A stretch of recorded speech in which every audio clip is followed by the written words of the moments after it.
Good. Good morning, everyone. Welcome to the ISOC NGL English B 2012 class. This morning we have a special guest. We have Mr. Vint Cerf, who is the Chief Internet Evangelist of Google, as well as one of the fathers of the Internet and co-inventor of the TCP/IP protocol. We all know that in the class. I'm just repeating what we've been discussing for several weeks. So it's very, very lovely to have someone who we've been discussing about in the class, actually in the class with us. So fantastic to have you here, Vint. Maybe you could introduce yourself, and then I'll introduce the other members in my room, in the hangout room, and then I'll start posting some questions. Over to you, Vint. So thank you very much. It's Vint Cerf here. I'm, as was said earlier, I'm Google's Chief Internet Evangelist. And it's a real pleasure to be with you, for me, this morning. So, good morning, guten Morgen, здравствуйте, bonjour, buenos dias. I'm running out of languages. This is a special treat for me to use this technology in a discussion of this kind. So I'm eagerly awaiting the first question, and I look forward to our discussion this morning. Thank you, Vint. And joining us in our hangout would be Virginia Ginger Pack, who is our class coordinator. Hi, Ginger. For those who have never seen her, there she is. And Dom, our intrepid CDN Olympics guru, who gave us quite an earful about how the Olympics is working and how it will not crash, the internet will not crash, as we asked. And then the mobile thing happened. So we hope. Yes, so it's still running, except for NBC's coverage, so we're fine. And I'm now going to post the first question. So for the class who's listening, I'm going to post the first question to Vint orally and in text. And this is the question that came from one of our class members. I think it's Julia. So Vint, will the internet own all of my identity one day? Personal data, personal lifeline, events, everything about me, etc. Well, first of all, I hope the answer is no. I hope that we all manage to hang on to our personal data and have control over it. I think what is very important is that we and all others who offer services recognize that in this environment, maintaining privacy is very difficult. There are so many devices that we have available to us that invade privacy. And an example of this is our mobiles that can take videos or record audio or take pictures at any time, and those can be uploaded into the network. I think we even potentially do damage to ourselves without thinking about it. And if you'll forgive me for a rather long answer to an important question, I'd like to give you an example. Let us imagine that you have traveled, let's say, to Egypt, and you decided you want a photograph of yourself with the pyramids in the background. And you ask someone whom you don't know to take a photograph of you, and there's a person standing next to you who is caught in the photograph. Of course, you don't care about that. You don't know who that person is. But you upload the photograph to some social networking site. Could be Google Plus or Flickr or Facebook or something. Someone else who is surfing the network looking for photographs of the pyramids, for example, comes across this publicly available photograph, doesn't know who you are necessarily, but happens to recognize the person who was caught in the picture. And let us imagine that this particular social networking site allows you to tag the picture with that person's name. Someone else now is surfing the network and encounters this same picture and happens to see the party that you've tagged and happens to know that party And let's call that person Joe. So Joe is in your picture, and the person who is now surfing the network looking for Joe, we'll call that person Fred, encounters this photograph of Joe in front of the pyramids next to you. And let's imagine that the date and time of that photograph are also posted. So now Fred is wondering, what was Joe doing in Egypt in front of the pyramids that day? Because Joe told Fred that he was in London. So now Joe is in trouble because of a photograph that you asked some person to take that you put up on your website. Now, this is not a far-fetched scenario, and every one of the actions that have been taken is innocent in itself, but the aggregation of those actions is causing a big problem for Joe. There are lots of examples of this kind. In addition to all the worry that we have about companies that are accumulating information about our lives and our behaviors, we do this to ourselves as well. I suggest to you that we are going to have to learn through this experience what social norms we should apply to this online environment. I think we don't yet know what those social norms should be, and I don't know whether we will succeed in adopting them on a global scale. But if we don't do something along those lines, it will be increasingly difficult to maintain a real sense of privacy.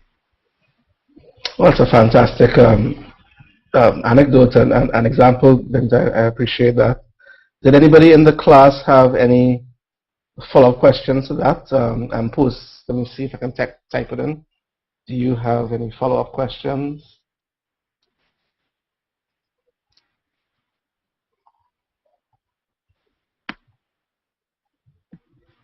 And if you don't have any follow-up questions, I will post the second question to them, which I have in my clipboard currently. All right. The silence is consent. No more questions, everyone. Good. Here comes the second one. If you have a follow-up question, feel free to post in the chat, and we could try and deal with it separately. Okay, Vint. Okay, here's one from Akindra. How do you relate plagiarism with that personal security? Let's see. I'm sorry. I missed the first part of the question. Would you ask it again? So, how do you relate content plagiarism with that personal security? Content plagiarism? Yes. Okay. So this is a really interesting question because plagiarism is not unique to the online environment. And I'm not sure that I would link plagiarism and personal security unless the intent of the question is that someone who plagiarizes your content is somehow invading your privacy or somehow harming your security. If the question is, how do I control content that I want to control, or how do I manage to monetize content that I've created, that is a big debate that's going on now between people who would like to have relatively open access to content and people who would like to control access to content for purposes of monetization. Some of you may have been tracking the American legislation, one called SOPA, which is the Stop Online Piracy Act. Another one was called PIPA, which is the Protect Intellectual Property Act. Those two attempts to protect copyright information led to quite a noisy response from much of the general public and certainly from the technical community. The technical community did not object to the idea of protecting intellectual property. I think most of them appreciate that some people create intellectual property for purposes of monetization. However, the mechanisms that were implied in the legislation would have been draconian in their character and actually would have harmed, for example, the introduction of the domain name system security extensions, DNSSEC. And that was certainly in my world was the primary reason that that legislation was roundly criticized. Ultimately, it was not passed in the American Congress, but the problem has not gone away. And the problem basically is that property that is in digital form is easy to duplicate and distribute. In a very ironic and peculiar way, the convenience and relatively free cost of distributing digital information, which is an advantage, is also a disadvantage if you're trying to monetize it and protect it. I'd like to emphasize something here, and that is that not all intellectual property that is created necessarily wants to be protected. Many of us create content for the purpose of sharing, and we don't have the motivation to derive money from it. We simply want people to benefit from it, which is one of the reasons so much information has poured into the internet in the last 20 years. So many people, like many of you, simply want to share their information with others in the belief that it will be useful. So what we need in this online environment is an ability to allow a full range of protections to be implemented. On one extreme, control over access to content and payment for it, and on the other extreme, public domain content. And of course, there are things in between. So I would urge you to look, for example, at the Creative Commons concept that Larry Lessig introduced some years ago, which gives quite a wide spectrum of choices for managing and protecting intellectual property. We need to come to grips with this, and I think rather than firing legislative attempts at each other at 20 paces, what we should be doing is sitting down with the legislators, the technical community, the creators of content, to figure out how we can configure the system to allow for this full range of protections.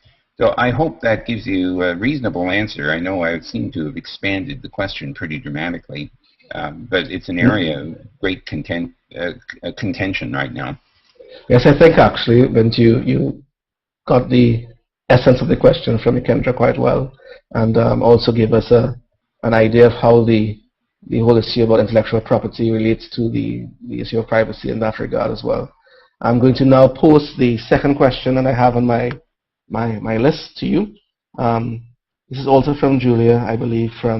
She's not in the classroom right now, but she will join us later. What are the future business models in the net? How would they look like? I guess she means what would they look like, and what infrastructure will they underlay? So this is a really lovely question, and many people are scratching their heads trying to figure out the answer. First of all, we have benefited, broadly speaking, from an infrastructure which has been largely untouched by regulation. That's certainly true in many parts of the world. It may not be true everywhere.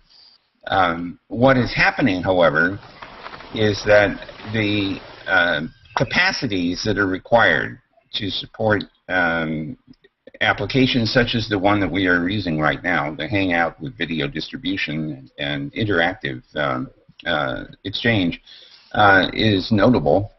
And the question is, will the business models that are isolated to transport be adequate to pay for the cost of all of that capacity?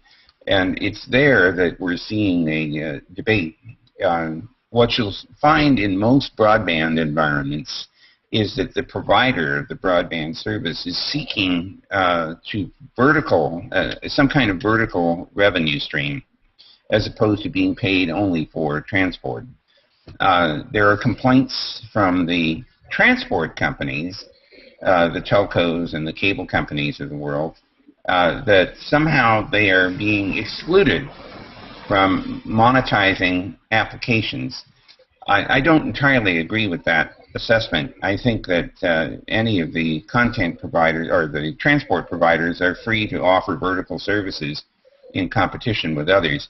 The one place where I do take issue falls under the rubric of net neutrality, which is a term which has been distorted by a lot of debate and, I would say, twisted around depending on which side of this question you're on.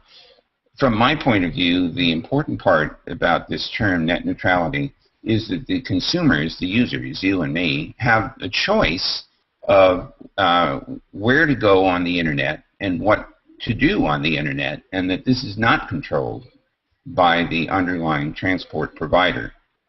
The debate is about how much control the underlying transport should have. My concern is that anti-competitive behaviors could easily arise in an environment where the transport provider is also providing vertical services and wants to shut out competition for those vertical services. A trivial example of this would be a cable company that's providing video services in addition to internet access, trying to prevent others from providing similar video services. An example, of course, might be this Hangout. And so it's the anti-competitive potential for this misbehavior that has caused most of my colleagues and me to be concerned about this network neutrality question. This has come up in Europe as well, and perhaps also in other countries. To add one more point about this, if you look at the Australian situation, it's quite remarkable because the Australian government has chosen to put in optical fiber literally everywhere in the country and make that accessible as an infrastructure. So to come back to this question of what's this going to look like in the future, in some places, governments will decide that they will make an investment in communications capacity in the same way that they invest in road systems, in water transport and the like, and electrical power generation and distribution. In other parts of the world, it won't necessarily be a national infrastructure. It will be the private sector. The one thing which is of great concern to me, especially here in the U.S., is that the broadband services are not very competitive. Here in the U.S., you have a choice of one or two possible broadband carriers, a cable company and a telephone company.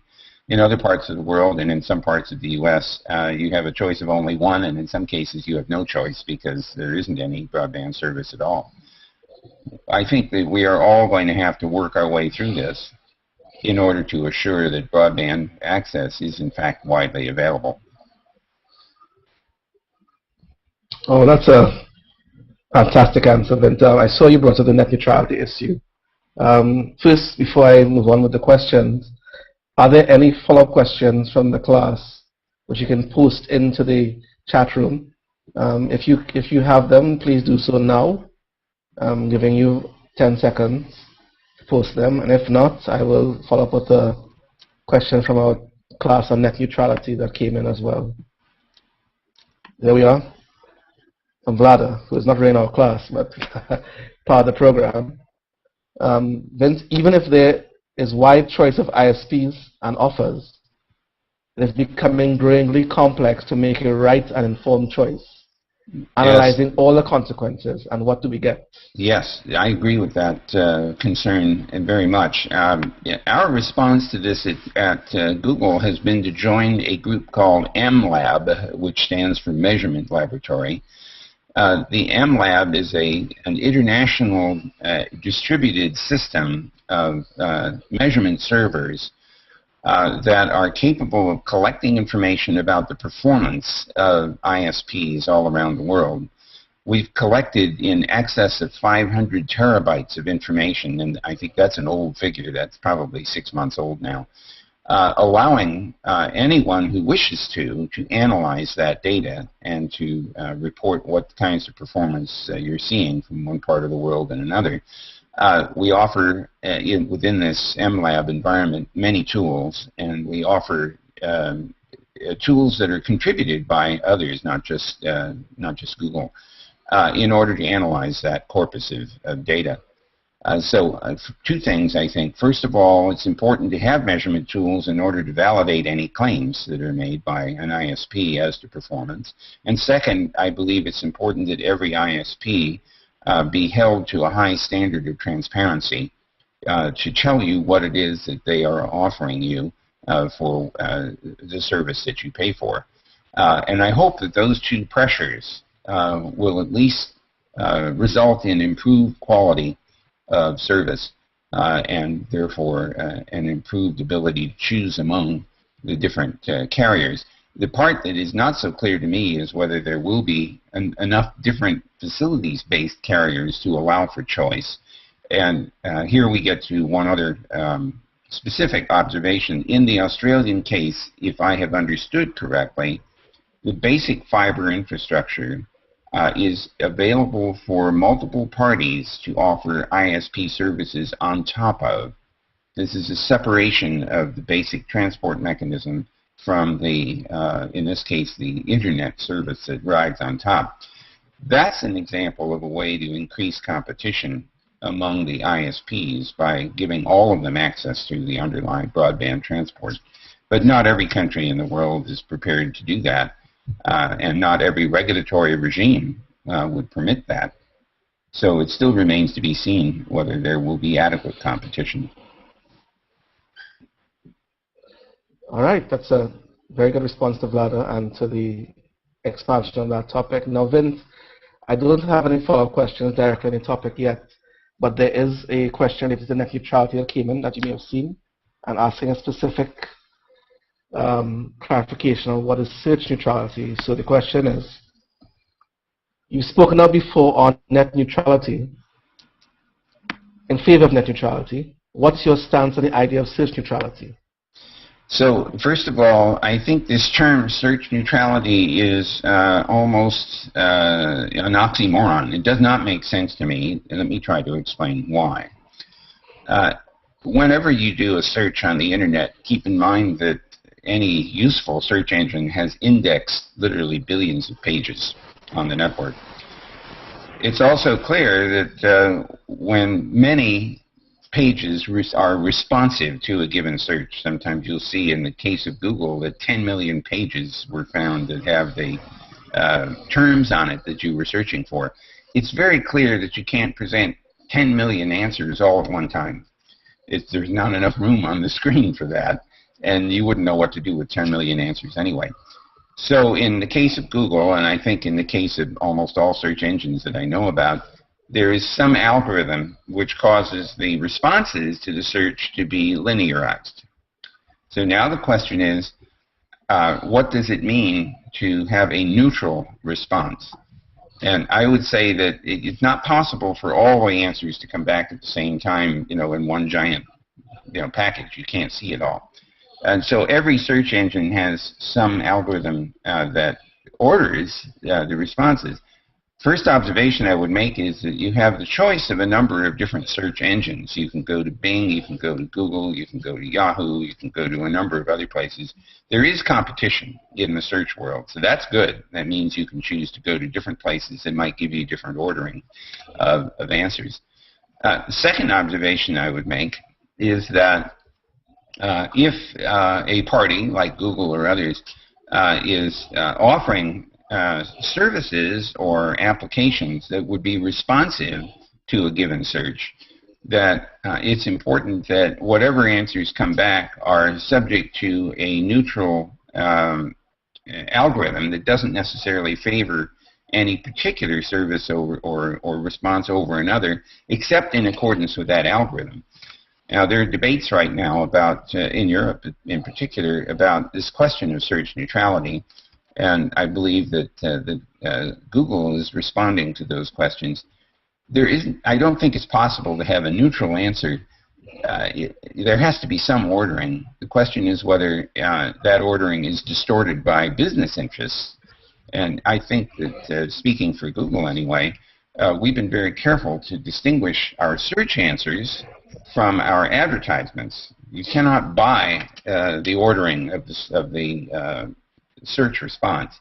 That is done by an algorithm that's attempting to provide the users with what we believe to be the most relevant information. The ads, on the other hand, are the consequence of competitive bidding, and that we're very open about that, and we try to make sure that it's clear that the ad response and the search response are distinct and separate. So I hope that it begins to answer the question anyway. Yes, it does. Are there any follow-up questions to that one? I believe it was, I think it was Sumo who may have asked that. I'm not too sure at this point. Are there any follow-up questions to Vince's observation? I noticed that Elena had indicated in her comments a 3-player competition seems pretty restrained to me. And then Nabil is commenting, we do not know how PageRank is neutral when ranking the answers, the first 10 results. So I'm wondering, Vint, if those are some way comments or questions. Let me respond to that one. If by neutrality you mean do we favor something that would benefit Google over others, the answer is no, we don't. In fact, there are a number of instances where you will see competitive products popping up within the first 10 answers, often even at the top. I can recall, for example, that questions that were related to financial matters often showed Yahoo responses up at the very top of the response page. Again, the algorithms are being tuned to give what we believe to be the most popular responses, the ones that apparently have the greatest credibility. I'm sure many of you know that the PageRank algorithm has gotten pretty elaborate over time. There are literally hundreds of indicators that drive the actual ranking. At the beginning of Google, the algorithm was primarily based on how many places point to a particular website that contains the search terms that you're looking for. That was a simplistic design, but it was strikingly useful. And of course, it's what put Google on the path towards the success that it's had. So the neutrality here could be determined in part by looking at the answers coming from multiple search engines and to see whether or not there is a bias. And I believe that there will not be one shown, but perhaps that's something you need to test for yourself. All right. Are there any more follow-up questions to that? Oh, I'm seeing one from Ruben, actually. A search engine has insider info on how to game their own algorithm, but other websites, I think I lost that scroll, have to guess how to optimize their search engine optimization.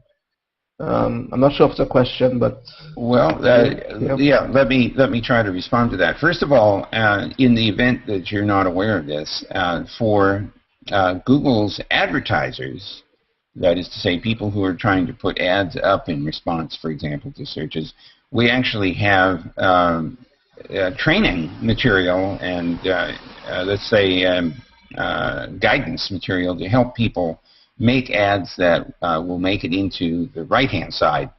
So that's an optimization that our advertisers are interested in. It's not just a matter of offering a large sum of money in the auction to get onto that page. In fact, just because you bid a large amount does not mean that you will get onto the display. On the other side, having a website which is attractive, we also have guidance about what makes a website valuable or considered useful or informative.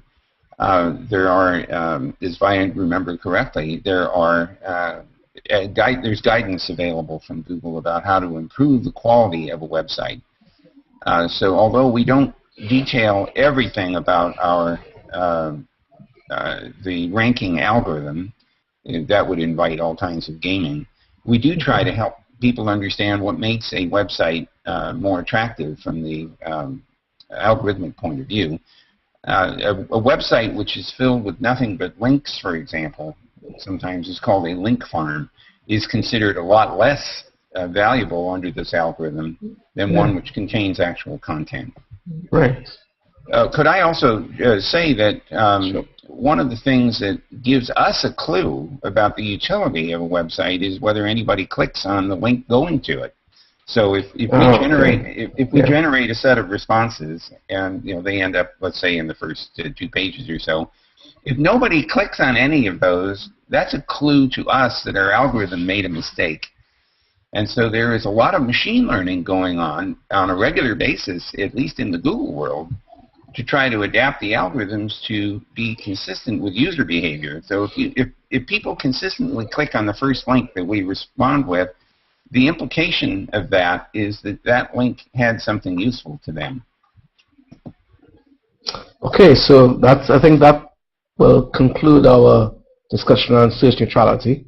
They want to move on. Thanks, Vint, for that expansion into the issue of the algorithms as well. I have a question here, and I'm going to post now, actually from Dom. It's a little long, but I have it up on chat bin so you can follow along.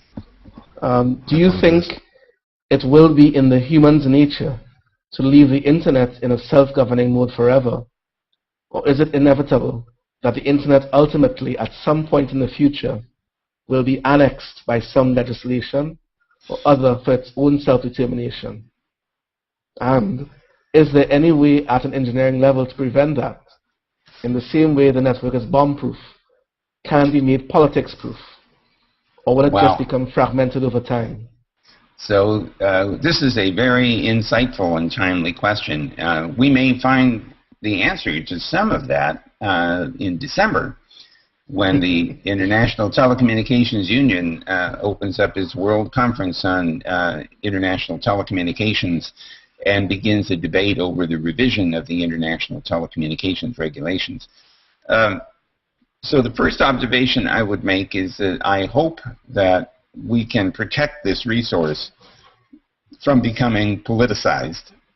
On the other hand, politics is people, politics is social, and as the network becomes an increasingly important tool in social interaction, to say nothing of business and politics and everything else, there will be a natural desire on the part of politicians to somehow make use of it.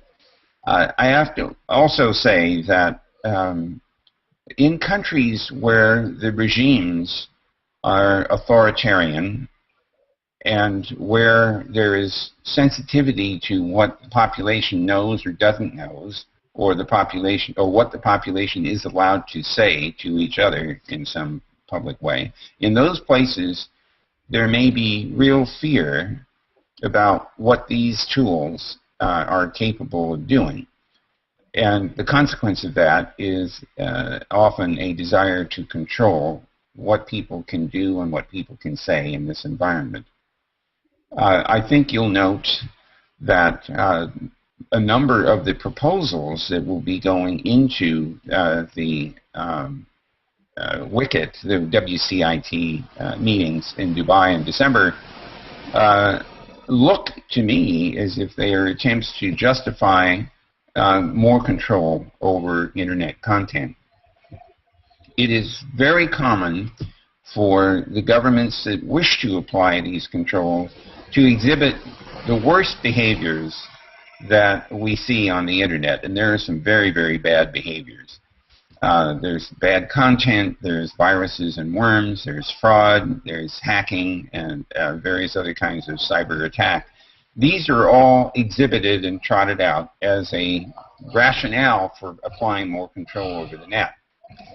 The problem with a lot of these arguments, of course, is that those same controls can be used to suppress political speech, to isolate or inhibit people from sharing information that they have should have a legitimate right to share. So the tension is there. It's natural for governments to want to protect their populations. It's also not surprising that authoritarian governments, and under the guise of protecting the population, will want to, in fact, protect the regime and inhibit the population and the citizens' ability to change things. So that tension will be with us. Generally speaking, the engineering community has managed to keep the network pretty open in spite of everything. So there are a number of attempts to penetrate various kinds of, we'll call them national firewalls. I think that battle will go on for quite some time, and of course, as a great proponent of openness, I hope that it's not possible to shut the internet down in any absolute sense. Just add one other observation to this. Those of you who watched the so-called Arab Spring will note that there were very different consequences in different countries during which these social eruptions occurred. In Tunisia, it looks as if matters have gone in a very democratic way. I'm no expert, so I may not have captured that properly in such a short statement. On the other hand, in Libya, for example, the situation is quite different. We're still waiting to see what will happen in Syria. In Egypt, we have an interesting outcome. Elections have just happened, and there's a lot of debate still about how that's going to work. But I bring up Egypt in particular because the internet was shut down there. The way they shut it down was to simply shut off all the underlying transport. So the mobiles went away, the underlying telecom was just shut off. No country can survive very long if its telecommunication systems have been shut down. And the internet technology is such that people could have brought in Wi-Fi and satellite-based ground stations and a variety of other things, hopping over international borders using radio links.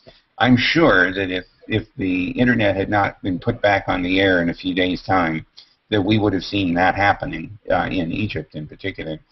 So I believe the internet still has the power to maintain connectivity in spite of attempts to shut it down. So we have opened the wicked can of worms, and I'm asking very gingerly, no offense to Ginger, are there any follow-up questions on this topic? And I'm hoping I don't see a flood. We're asking, are there any follow-up questions to the topic that was just raised? And it then spoke about Wicket and the ability, the potential of, or the challenges that may be faced in December. Any follow-up questions? I'm giving you 5 more seconds, and then I have a question to ask from, a technical question that's coming in from Dom as well. There is a question at the end there, which I'd like to respond to. There we go. Let me read it out for the transcript, for the thing. Do you think that Wicket is just one hurdle, or do you think it isolated? So Dom is quite correct to ask that question. The answer is it's only one hurdle. There will be more hurdles coming, and there will always be hurdles coming because there is a tension between freedom of expression and a desire to control. And even perhaps more worrying, the desire to protect citizens from harm, which I think is a very reasonable and understandable goal of government, can lead unintentionally to a curtailment of freedom. And so here I think we have great work ahead of us to make sure that we find ways to protecting the public from harm in the internet while at the same time preserving openness of expression. I could elaborate on that, but let me, in the interest of time, not do so, except to say that there's a lot of technical work going on right now to improve security on the internet without harming our ability to share our information with each other. Okay, so thanks, Vint. Are there any further questions on this important topic? Dom again. And with US legislation pretty much saying they won't underwrite the ITR, is that right? Will this lead to a fragmented internet? So I hope not. There is going to be a certain amount of, let's say, discontinuity in the internet environment as the various reactions to harmful activity on the net show up at national boundaries. The internet is ironically and maybe even deliberately insensitive to international boundaries. It was designed that way. So I believe that attempts to restrict access to and use of the internet will be limited by the fact that the internet is insensitive to those international borders.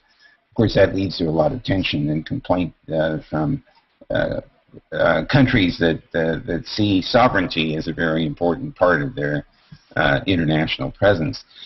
So I believe that the honest answer here is that that there will be a likelihood that although there will be attempts to fragment the internet, that the pressures from the technical community and the mechanisms developed by it will will tend to keep the network coherent and whole.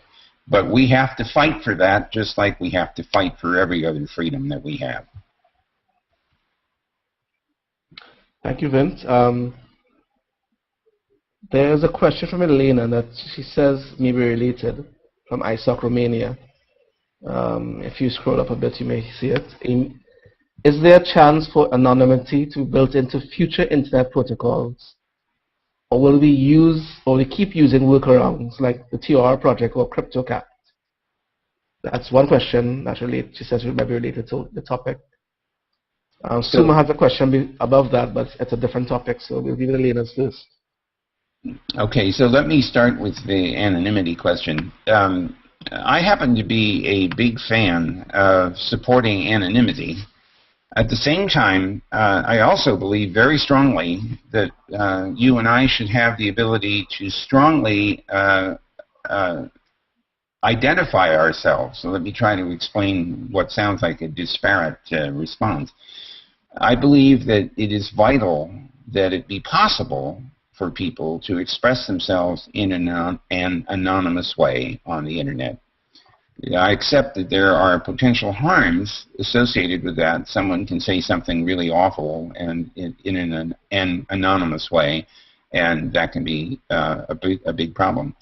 At the same time, however, in order to allow for such things as whistleblowing and the like, it has to be possible to protect the source of an important communication.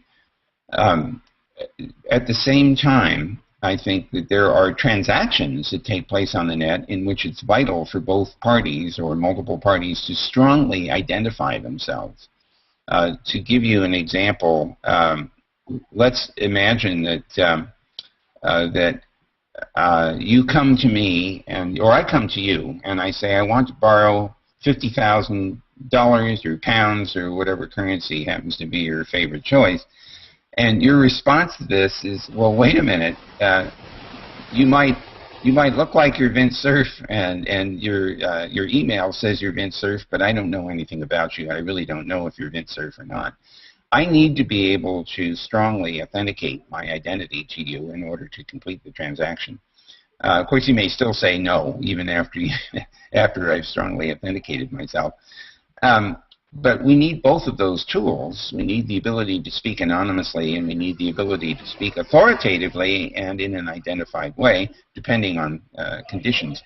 I consider it our job as technologists to provide tools for exactly that, for this full spectrum of identification and anonymization. So I hope that that answers your question. Thank you, Vint. What are we going to do? I think I'll ask Suma's question now. It's coming in live. If you scroll back up a little bit at 11:35, you may see it. Just a second. I heard of the concept of the bit rot problem, which you once evoked or mentioned. Can you elaborate more on this problem with any applicable examples, if possible? Yes, thank you. I really appreciate that question. I've been harping on this bit rot problem for quite a while now. Let me explain. Every one of us who uses applications on the internet, or even just in our own personal computers, for example, a text editing tool, or a presentation tool, or a spreadsheet tool, every one of those tools produces complex files. The complex files of data are meaningless unless they can be interpreted. What this means is that for an object that's created by those kinds of tools, we need the application software to be available in order to correctly interpret and render the object. What I am worried about is that over time, the applications may no longer be available to interpret the bits of files that have been created in the past. We're already starting to see this problem. Some JPEG images are no longer displayable because the software that created them isn't available, and for some reason the new tools don't interpret correctly the older formats. The same thing happens to you with presentation software. I recently had occasion to pull up a 1997 Microsoft PowerPoint file. I'm running Microsoft 2011, I believe, and it said, "I'm sorry, I cannot interpret this file. I don't recognize the format." By the way, I'm not trying to pick on Microsoft. This is a problem, a generic problem, which could occur to virtually anyone. The application software may be bound to a particular version of the operating system. It may be bound, even worse, to a particular piece of hardware. This could happen to you, for example, in the case of a video game, where the hardware that is running this game is using a particular graphics chip, for instance, that knows how to speedily render images. If that hardware isn't available anymore, then the software won't work. You may not be able to play the game. I am concerned, for historical reasons, that we will lose our ability to interpret content that we've created using various applications over time. And this could happen not in 100 years, but potentially in even shorter periods of time. We will lose our ability to interpret content using various applications. I'm sorry, I'm getting quite a bit of feedback right now. I don't know if that's significant. All right. Ginger, can you just take off your mic? Mute your mic. All right, I think that we're back then. Go ahead. I think we're back then. Okay. So I think I don't really have a great deal more to say, except the historians are very, very worried right now, as are the librarians, that digital content will not be interpretable over periods of hundreds of years. Think about the vellum manuscripts that we can still read from 1,000 or 2,000 years ago. I would challenge anyone to say for sure whether any digital information will be readable or interpretable in even 50 years. Okay. I'm not sure if there may be follow-up questions on that, but let me ask anyhow. Are there follow-up questions on the bit rot issue that Vint spoke about just now? And I was reminded that there's a 10-second delay on YouTube, so I'll have to wait a little longer for any follow-up questions that may come in. Any follow-up questions to that? In the meantime, Vint, I'm going to post in the next question so you can have a look at it in the meantime.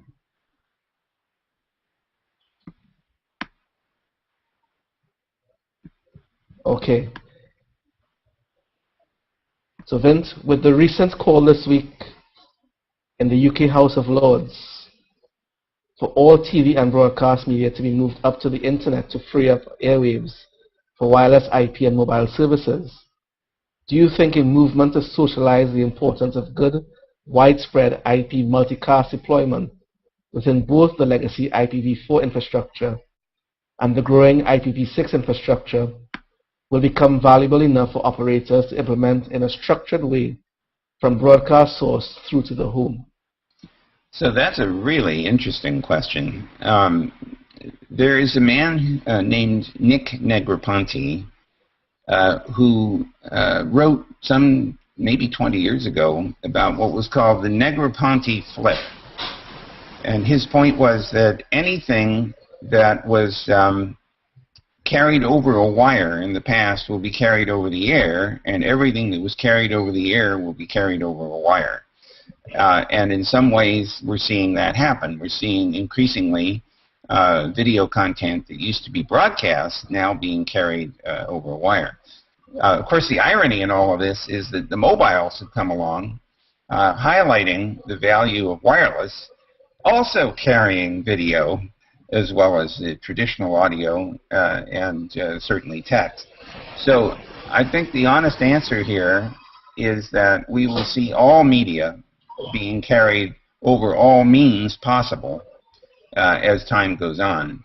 And so the legislation that's proposed in the House of Lords is rather odd if they believe somehow that the television broadcasts won't be carried over the air. It's just that they may be carried by way of the mobile system as opposed to a traditional television broadcast.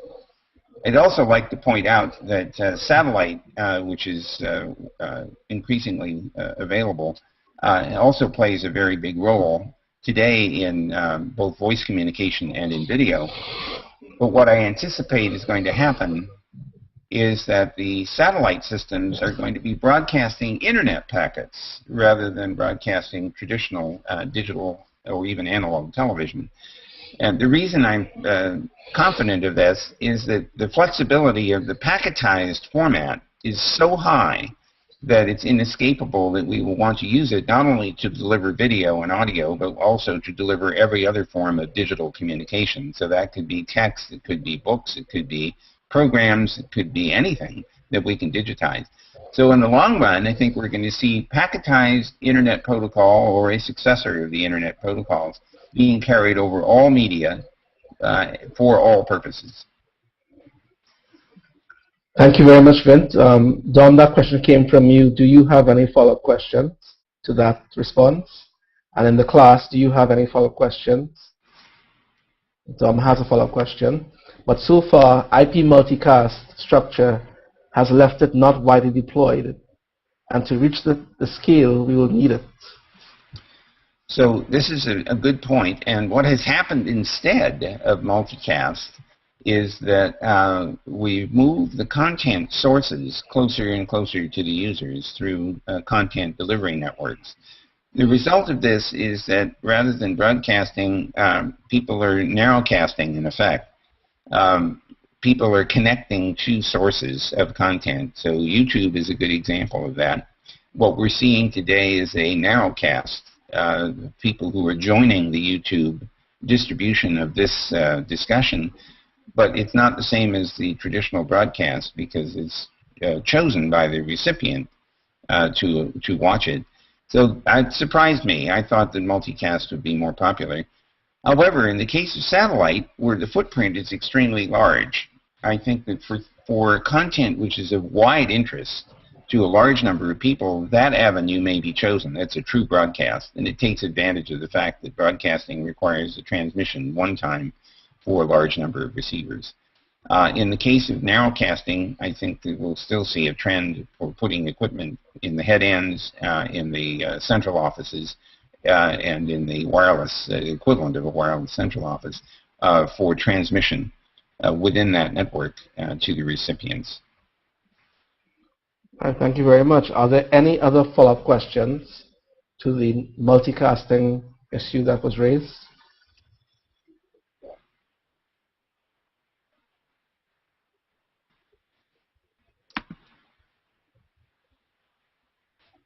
Okay. Going once, going twice. Good. Vint, another question. The Internet of Things will allow us to automatically sense the world around us, including each other. What impact will this have on privacy? Well, it seems that every technology that we are coming along with is having an effect on privacy. And this is a good example. Here's a trivial thing.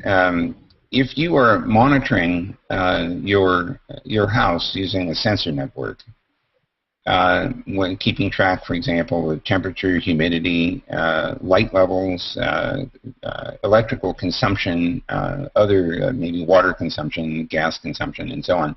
If you're monitoring all of that for perfectly good reasons in order to make yourself a more efficient consumer of these potentially non-renewable resources, if anyone else gets access to that information, they can make inferences about how many people are at home and what their typical activities are and whether they've left the house and so on, which is pretty scary when you think about the possible criminal interest in that data. So the honest answer here is, once again, we have to find a way to protect access to information which could yield privacy invasion and, more importantly, exploit vulnerability. I think that we are going to have to literally live through this process in order to figure out how to manage the tension and the balance. I've often likened this problem to raising teenagers. Nobody knows how to do that. You just live through it, and one day they turn into people.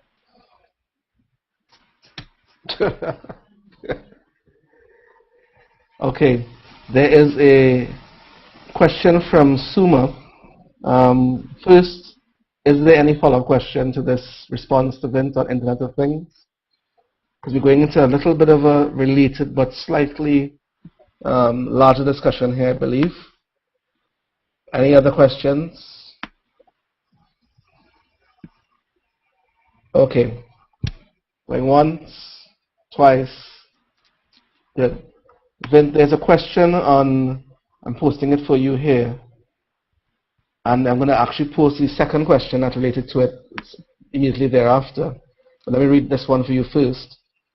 Your quote on the IPv6 forum website, take the internet where no other network has been before. What are you referencing to by this? Is it about the Internet of Things, galaxies, planets, or what? And how do you manage the Internet of tomorrow? I'll post the other questions related to that in a moment, but go ahead, Vint.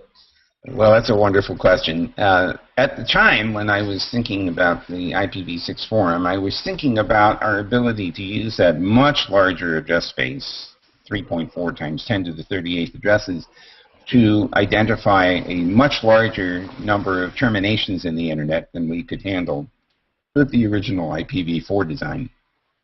So I was thinking here about appliances and sensors, things in the car, things that we carry on our persons, things we have in the house or in the office. And those are things that had not been network enabled before that will become network enabled over time. So that's one class of things that IPv6 really facilitates.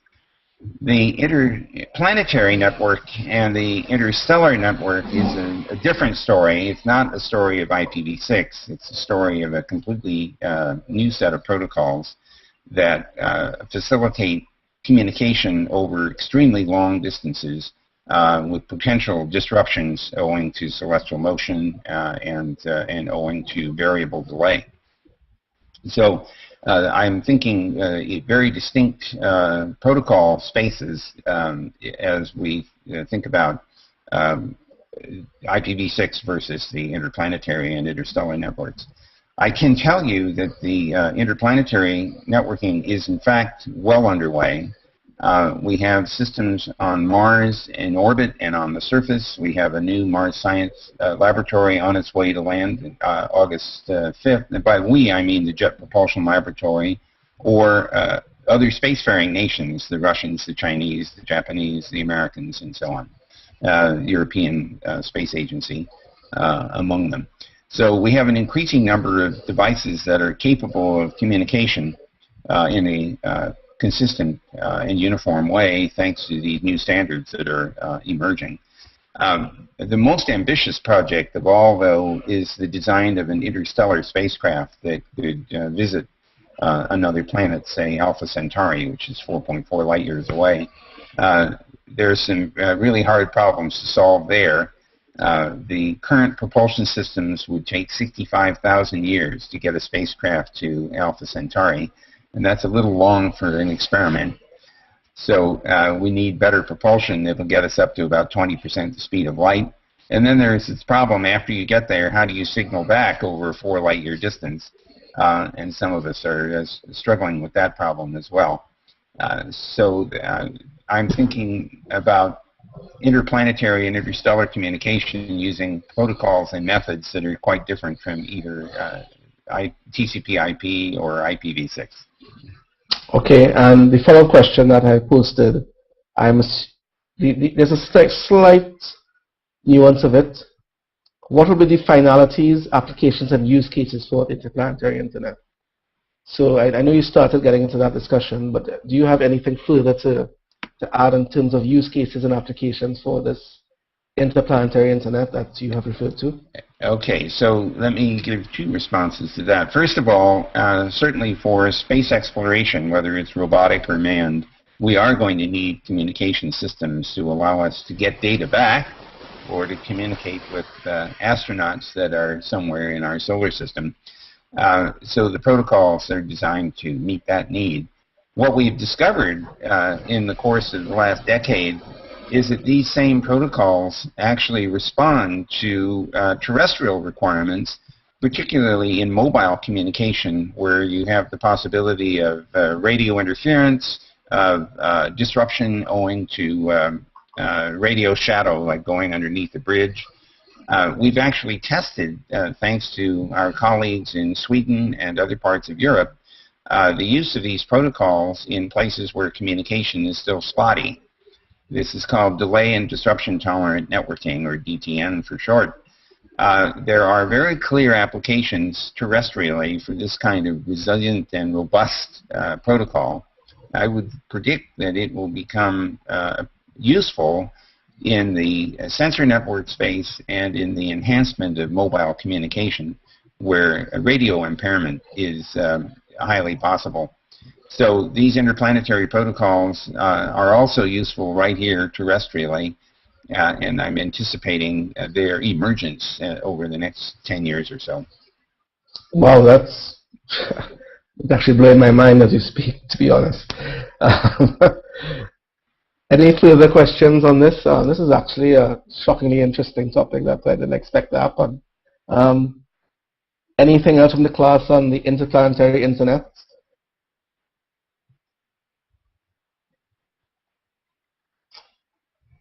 I think just a comment. Someone was asking this, and many people ask about this. You know, what's going to happen? What if we really do have an interplanetary internet? My first reaction is, well, there could be a social problem. What if we're confronted? What if we're confronted with alien porn and alien spam? And we can't even figure out what it is because we don't even know.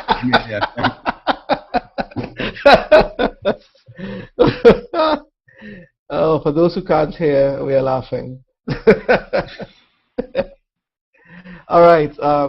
Any maybe I shouldn't ask that question. It's a follow-up question to that. Okay, we're running absolutely out of time, and there's probably a very good final question, Vint, that I would like to get asked. Here it is,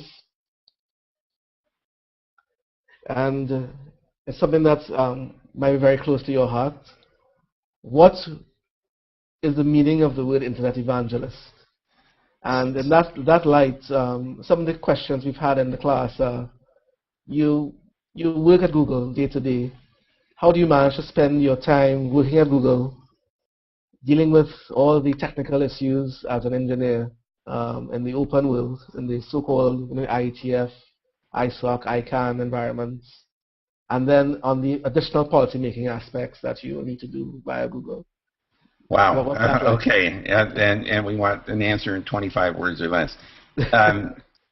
For some people misunderstand the title, and they imagine that I am a religious figure who is using the internet to preach my religion, as opposed to being a person who is preaching the use and importance of internet and desires its spread to, I want everyone in the world to be connected.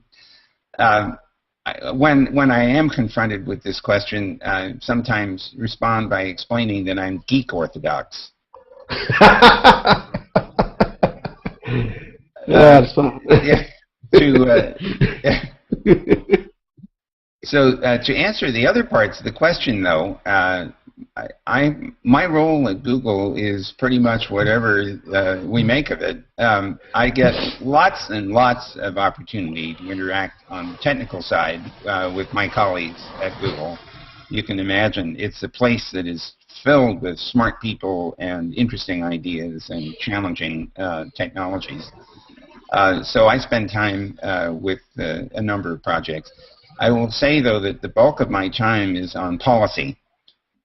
Because the internet has now grown to the point where its use and abuse are the subject of many, many questions of policy and politics. So I do spend a substantial amount of my time on that. But by good fortune, I also spend time on university campuses talking to professors and students about unsolved problems in the network space, whose solution would benefit everyone, including Google. We fund research at universities, but it's all open. We don't do proprietary. We don't fund proprietary research. We're much more interested in solutions that everyone can benefit from. So some of my time is spent in the research environment on university campuses. The rest of the time, I'm on the net. I'm responding to hundreds of emails a day, and I spend time on hangouts like this one, where I get an opportunity to interact with people whose opinions I value and whose objectives I share. Especially Diplo, by the way, which for me is a training ground for people who are going to have to wrestle with these technical and political problems as the decades unfold. So I'm really grateful for the opportunity to spend time with you and with your colleagues, and I certainly look forward to seeing what comes out of classes like this one and what ideas your students put on the table as the future unfolds. Well, thank you so much, Vint. We are out of time. I'm seeing 2 late questions in the mix. Do we have time, Vint, for a quick response to any of them, or are we going to be getting them? We can discuss this in the classroom, I think, separately. I wish I had time, but I actually don't, so I apologize for that. Good. So, class, thank you very much. As you've heard, our session started a little early to give us 10 minutes extra, and we are right at 8:03. So I'd like to thank Vint for giving us an hour of his time and answering so comprehensively and so eloquently and so humorously some of the questions that we've had. We will take some of those questions that are being posted elsewhere in our classroom, and maybe at some point we could chat with you again or post them to you via email or something along those lines, and we can get some answers at some time in the future. Well, I would welcome both possibilities. Fantastic. Thanks again to Dom, our technical operator, DJ, and the guy who has not made us drop the connection at all. Thank you, Dom. Very appreciative of that. Thanks to Google, who has helped us facilitate the chat with you. Thanks to Carla and your team. And from here, I'm from the Caribbean, so from the Caribbean, it's off to work for me. It's 8 a.m. For some of you, it's off to sleep. And for others, it's back to work or back. And for Dom, I think it's lunchtime. So have a good day, everybody. Have a good night. Finally lunchtime. Thank you. See you on the net. See you on the net. Bye, everybody. See you all. Thanks again.